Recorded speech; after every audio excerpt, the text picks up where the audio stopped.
This is a quick video showing how to get to through the firewall between the engine and the cabin in the Hyundai Genesis sedan D8 generation from 2015 to 2020, also called the Genesis G80. So you have the engine compartment, lots of wiring. Over here you have the engine fuse box. There's 3 bolts that hold it in. One here, and one right back here. Undo those 3, be careful of the positive terminal. And then you can pull it up and just a little bit. To have some more room to maneuver, you can also remove this plastic cover with the snap you push in the center, the snap push in the center, the snap push in the center, and they all pop out, and this bolt. It then moves up, giving you a little bit more room to maneuver.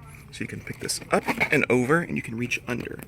Back in here, there's a rubber grommet with a medium thickness wiring harness that goes through.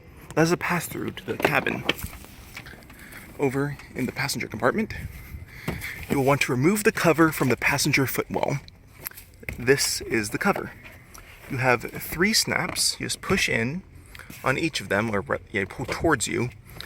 You pull towards you on one side, yank it, pull, yank, pull towards you with your thumb, then yank it down. It will then come off. Disconnect this light. You just push down the tab and pull out the connector. This panel comes loose, and you can now get to everything down here.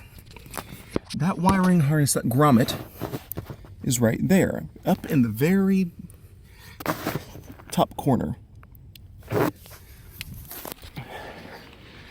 From the engine compartment, take the grommet and push it into the passenger compartment. Just push in the edges and push the whole thing in. Then it'll be open, and as you can see, there's light going through. It is currently open. The grommet is well sealed around that wire, so you'll have to very carefully use a knife to carve a hole in it, or otherwise make room for your own cables. In my case, a radar sensor and some parking sensors. I hope this helps.